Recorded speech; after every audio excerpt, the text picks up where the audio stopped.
सोचो, जिस लड़के ने अभी अभी एक खतरनाक मोनोनोके को हराया था, अब उसी को सरकारी निंजा पकड़कर अपने साथ ले जा रहे हैं। क्या जीरो अब हीरो बनेगा या अपनी ही ताकत की वजह से कैद हो जाएगा?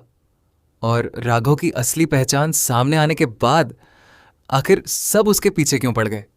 आज के एपिसोड 2 में होने वाला है एक जबरदस्त ट्विस्ट, इसलिए वीडियो को आखिर तक जरूर देखना। सरकारी निंजा आपस में बात कर रहे होते हैं। एक कहता है, इसे यहां से ले चलो।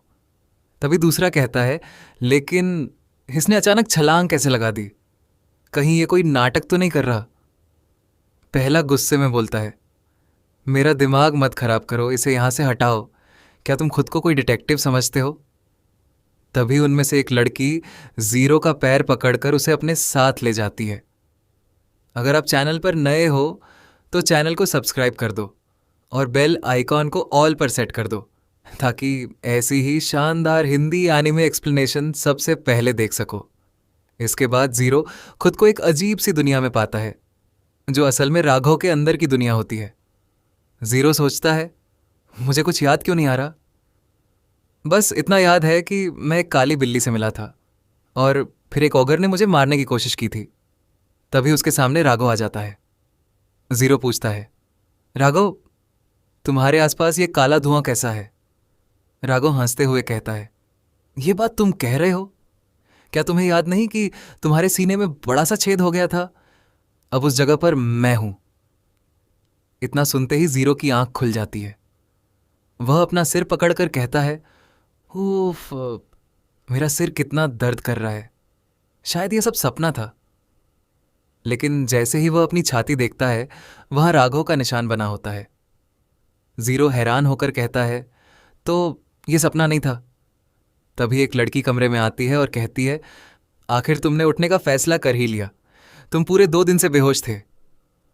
जीरो पूछता है, तुम कौन हो और यह जगह कौन सी है? लड़की तुरंत अपने चीफ को फोन लगाती है और कहती है, सर, इसने होश तो खोल दिया है, लेकिन अभी ये चलने फिरने की हालत में नहीं लगता। चीफ जवाब देता है, इसे कुछ खाने के लिए दे दो।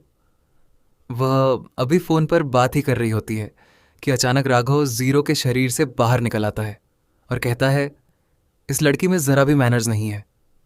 राघव को सामने देखकर जीरो और उस लड़की, जिसका नाम इचिका होता है, दोनों पूरी तरह हैरान रह जाते हैं।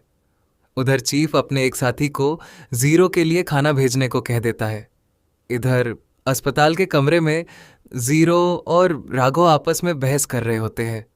जीरो गुस्से में कहता है, जब मैं बेहोश था तब तुम मुझे छोड़कर चले गए थे। तुमने मुझे बताया क्यों नहीं? राघव जवाब देता है, अगर मैं अपनी ताकत तुम्हें न देता तो तुम कभी उठ ही नहीं पाते। दोनों की बहस बढ़ती जाती है। तभी इचिका कहती है, जरा धीरे बोलो, ये अस्पताल है। लेकिन जीरो और राघव दोनों एक साथ उसी को चुप रहने के लिए कह देते हैं। उसी समय एक आदमी कमरे में आता है और कहता है, शांत हो जाओ, तुम्हें ठीक देखकर अच्छा लगा, जीरो अजुमा। फिर वह राघव की तरफ देखकर पूछता है, और अब तुम कैसा महसूस कर रहे हो राघव? राघव तुनक कर जवाब देता है, पहले जाकर थोड़े मैनर्स सीख कर आओ, फिर मुझसे सवाल पूछना। वह आदमी मन ही मन सोचता है, मैंने इसे जितना खतरनाक समझा था उतना तो यह है ही नहीं। फिर वह अपना परिचय देता है, मेरा नाम शिबा है और ये मेरी सबोर्डिनेट इचिका है। लेकिन शिबा अपनी बात पूरी करता उसे पहले ही जीरो बोल पड़ता है, तुम लोग ब्यूरो ऑफ एस्पियोनेज से हो, है ना? उम्मीद है अब तुम अपना वादा निभाओगे और मुझे सब कुछ बताओगे। शिबा मुस्कुराकर कहता है, कहाँ से शुरू करूं? क्या तुम ओनिवा बान के बारे में जानते हो? जीरो जवाब देता है, हाँ, मैंने सुना है कि वो एदो शोगुनेट के लिए अंडरकवर एजेंट का काम करते थे। शिबा कहता है, बिल्कुल सही, तुम्हें तो काफ़ी जानकारी है। फिर वह बताता है कि मेजी रेस्टोरेशन के बाद ओनिवा बान की वफादारी शोगुनेट से बदलकर नई सरकार के साथ हो गई। आज वही संगठन ब्यूरो ऑफ एस्पियोनेज के नाम से काम करता है। इनका काम पूरे जापान में और विदेशों में अंडरकवर इंटेलिजेंस और काउंटर इंटेलिजेंस ऑपरेशन संभालना है। लेकिन इनका सबसे बड़ा मिशन मोनोनोके को ढूंढकर उन्हें ख़त्म करना है। आजकल मोनोनोके कम दिखाई देते हैं, इसलिए ज़्यादातर समय ये लोग खतरनाक मानव संगठनों की जांच और वीआईपी लोगों की सुरक्षा का काम करते हैं। फिर शिबा कहता है, हमारा विभाग खास तौर पर मोनोनोके से निपटता है, इसलिए अब तक सब कुछ आसान चल रहा था। लेकिन कुछ दिन पहले हमारी एक सीक्रेट फैसिलिटी पर मोनोनोके के झुंड ने हमला कर दिया। और सच कहूँ, उस फैसिलिटी में जिस मोनोनोके को हमने सील करके रखा था, वो कोई और नहीं बल्कि यही राघव था जो इस समय तुम्हारे अंदर मौजूद है। ये सुनकर जीरो पूरी तरह हैरान रह जाता है। अब शिबा कहता है, अब मेरी बारी है सवाल पूछने की। वह पूछता है, तुम आखिर करना क्या चाहते हो? जीरो कहता है, मतलब? इचिका गुस्से में बोल पड़ती है, तुम कितने बड़े बेवकूफ़ हो। पहले बिना सोचे समझे हर मामले में घुस जाते हो और फिर एक मोनोनोके को बचाने का फैसला कर लेते हो। आखिर दिक्कत क्या है तुम्हारी? जीरो भी गुस्से में कहता है, चुप हो जाओ, तुम्हें मुझे कुछ कहने का कोई हक नहीं है। शिबा दोनों को शांत कराते हुए कहता है, अब ये मामला आसान नहीं रहेगा। मुझे इसकी रिपोर्ट ऊपर भेजनी होगी, क्योंकि तुम दोनों हमेशा के लिए फ्यूज हो चुके हो। हमें नहीं पता कि राघव को तुमसे अलग किया भी जा सकता है या नहीं, इसीलिए या तो मैं खुद इस मामले की जांच करूंगा या फिर किसी दूसरे मोनोनोके एक्सपर्ट को लगाया जाएगा। फिलहाल तुम्हें हमारी सुरक्षा में रहना होगा। जीरो कहता है, तुम मेरे साथ ऐसा नहीं कर सकते। शिबा जवाब देता है, माफ करना, लेकिन हमारे पास कोई दूसरा रास्ता नहीं है। हमने तुम्हारी मिसिंग रिपोर्ट भी पुलिस में दर्ज करवा दी है। जीरो ये सुनकर चौंक जाता है। शिबा आगे कहता है, हम टीवी वाले हीरो नहीं हैं, तुम अब बच्चे भी नहीं रहे। कल हम तुम्हें अपनी दूसरी फैसिलिटी में ले जाएंगे। अस्पताल के बाहर हमारे गार्ड रहेंगे। तुम्हारे लिए कपड़े और खाना भी रखा गया है। इतना कहकर शिबा बाहर चला जाता है। इचिका कुछ देर तक जीरो को देखती रहती है। जीरो पूछता है, क्या हुआ? लेकिन वह बिना कुछ बोले वहां से चली जाती है। अस्पताल के बाहर कई गार्ड तैनात होते हैं। जीरो सोचता है, ये तो किसी जेल से कम नहीं है, ऊपर से मुझे मिसिंग भी घोषित कर दिया। तभी राघव कहता है, अब तुम मेरे मामले में पूरी तरह फंस चुके हो। जीरो कहता है, क्या अब तुम भी मुझे लेक्चर दोगे? राघव जवाब देता है, नहीं, बस सच बता रहा हूं। उन्होंने हमारी रक्षा करने का वादा किया था, लेकिन क्या तुम्हें सच में लगता है कि वो ऐसा करेंगे? उन्हीं लोगों ने मुझे कैद किया था। अब जब हम दोनों एक हो चुके हैं तो वो तुम्हारा इस्तेमाल ज़रूर करेंगे। इतना सुनकर जीरो भागने का फैसला कर लेता है। राघव पूछता है, लेकिन कहाँ जाओगे? जीरो मुस्कुराकर कहता है, भाग नहीं रहा हूं, पहले उन सब की पिटाई करूंगा, उसके बाद जो होगा देखा जाएगा। वह खिड़की से बाहर देखता है। वहां बहुत सारे कौए बैठे होते हैं।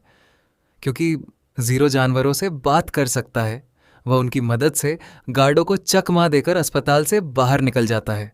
राघव पूछता है, अब क्या प्लान है?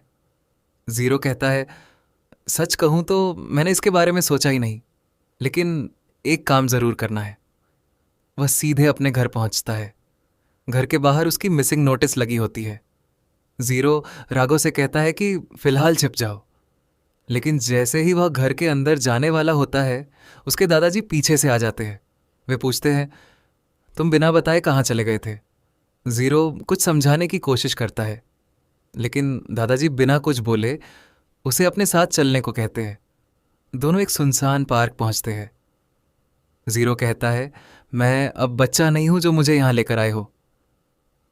दादाजी कहते हैं, अब हमारे बीच कोई नहीं आएगा। इतना कहकर वे अचानक जीरो पर जोरदार मुक्का मार देते हैं। फिर कहते हैं, तुम्हें पता भी है तुमने क्या किया है? शिबा ने मुझे सब बता दिया। तुम एक मोनोनोके के साथ फ्यूज हो चुके हो। अब ब्यूरो ऑफ एस्पियोनेज वाले हमेशा तुम्हारे पीछे रहेंगे। जीरो हैरान होकर पूछता है, ग्रैंडपा, आपको ये सब कैसे पता? वे जवाब देते हैं, क्योंकि मैं ब्यूरो ऑफ एस्पियोन्स का एक फॉर्मर मेंबर हूं। जीरो पूरी तरह चौंक जाता है। उसी समय राघव बाहर आकर कहता है, तो तुम हमें मारने के लिए तैयार हो? दादाजी कहते हैं, तो तुम ही राघव हो। अब मैं तुम्हें अपनी ताकत दिखाऊंगा। पहले तुम दोनों को ख़त्म करूंगा और उसके बाद अपनी ज़िंदगी भी। ज़ीरो घबरा कर कहता है, आप ये क्या कह रहे हैं ग्रैंडपा? लेकिन वे उसकी एक भी बात नहीं सुनते और उस पर हमला कर देते हैं। राघव कहता है, बूढ़ा तो काफ़ी निर्दयी है। ज़ीरो जवाब देता है, आखिर वो मेरे ग्रैंडपा है। दादाजी पीछे से हमला करते हुए कहते हैं, तुम बहुत धीमे हो। हमारी पीढ़ियाँ सदियों से मोनोनोके का शिकार करती आई है। यही हमारी कला है और हम मोनोनोके से नफरत करते हैं। वे आगे कहते हैं, मैंने तुम्हें बचपन से इतना सब कुछ सिखाया ताकि तुम खुद की रक्षा कर सको, लेकिन आज मैं अपनी पूरी ताकत से तुम्हें मारूंगा। अब तुम मेरे लिए सिर्फ एक कचरा हो। इतना कहकर वे फिर हमला करते हैं, लेकिन इस बार राघव बीच में आकर ज़ीरो को बचा लेता है। राघव कहता है, क्या तुम मरना चाहते हो? तुम्हारे ग्रैंडपा सच में तुम्हें मार देंगे। ज़ीरो गुस्से में कहता है, मैंने तुम्हें बाहर आने से मना किया था। तुम इन सब से दूर रहो। राघव वापस उसके अंदर चला जाता है और कहता है, जो करना है करो, पागल लड़के। लड़ाई के दौरान दादाजी को ज़ीरो का बचपन याद आ जाता है। जब ज़ीरो छोटा था तब भी वह एक घायल बिल्ली को बचाने चला गया था। उस समय दादाजी ने उसे डांटा था, लेकिन फिर समझाया था, दूसरों की मदद करना अच्छी बात है, लेकिन पहले खुद इतना मजबूत बनो कि उनकी रक्षा कर सको, और ज़रूरत पड़े तो अपने आसपास के लोगों की मदद लेने से कभी मत डरना। तभी से उन्होंने ज़ीरो को ट्रेनिंग देना शुरू कर दिया था। वर्तमान में लौटते हुए दादाजी कहते हैं, अब ट्रेनिंग खत्म। ये जिंदगी और मौत की लड़ाई है। मैं कभी नहीं चाहता था कि तुम मोनोनोके की दुनिया में कदम रखो। ज़ीरो कहता है, मुझे माफ़ कर दीजिए ग्रैंडपा, मैंने कुछ और ही सोचा था, लेकिन मुझे अपने फैसले पर कोई पछतावा नहीं है। इतना सुनते ही दादाजी फिर हमला कर देते हैं। ज़ीरो बुरी तरह पिटने लगता है। राघव कहता है, अब भी क्या सोच रहे हो? दादाजी भी कहते हैं, ये जिंदगी और मौत की लड़ाई है। तभी ज़ीरो मुस्कुराकर कहता है, मैं भी कितना बेवकूफ़ हूँ। अब मैं अकेला नहीं हूँ। जैसा तुमने कहा था, मैं अब आधा इंसान हूँ, इसलिए अब मैं अपने पार्टनर की मदद लूँगा। ये सुनकर राघव भी चौंक जाता है। दोनों थोड़ी देर बहस करते हैं। तभी दादाजी को अपनी ही पुरानी बात याद आती है, ज़रूरत पड़ने पर दूसरों की मदद लेना। आखिरकार वे अपनी मुट्ठी नीचे कर देते हैं और कहते हैं, ठीक है, जो करना है करो। ज़ीरो भी मुस्कुराकर कहता है, ठीक है। इसके बाद दोनों घर लौट आते हैं। नहाते समय राघव कहता है, अगर तुम्हें मेरी ताकत इस्तेमाल करनी है तो तुम्हें पहले और भी ज़्यादा ताकतवर बनना होगा, वरना हम दोनों मारे जाएंगे। ज़ीरो मुस्कुराकर कहता है, ठीक है पार्टनर। उधर दादाजी के पास शिवा का फ़ोन आता है। शिवा कहता है, कल हम ज़ीरो को लेने के लिए गाड़ी भेजेंगे, हमें उसकी ज़रूरत है। इतना कहकर वह फ़ोन काट देता है। क्या ज़ीरो अगले दिन ब्यूरो ऑफ एस्पियोनस के साथ जाएगा? क्या उसके ग्रैंडपा उसकी मदद करेंगे? और क्या ज़ीरो कभी राघव की असली ताकत का इस्तेमाल कर पाएगा? इन सभी सवालों के जवाब मिलेंगे एपिसोड 3 में। तो दोस्तों, यही थी आज के एपिसोड 2 की पूरी कहानी। अगर वीडियो पसंद आई हो तो चैनल को सब्सक्राइब ज़रूर करना और बेल आइकॉन को ऑल पर सेट कर देना, ताकि ऐसी ही शानदार हिंदी एनिमे एक्सप्लेनेशन सबसे पहले देख सको। मिलते हैं अगली वीडियो में, तब तक के लिए बाय बाय।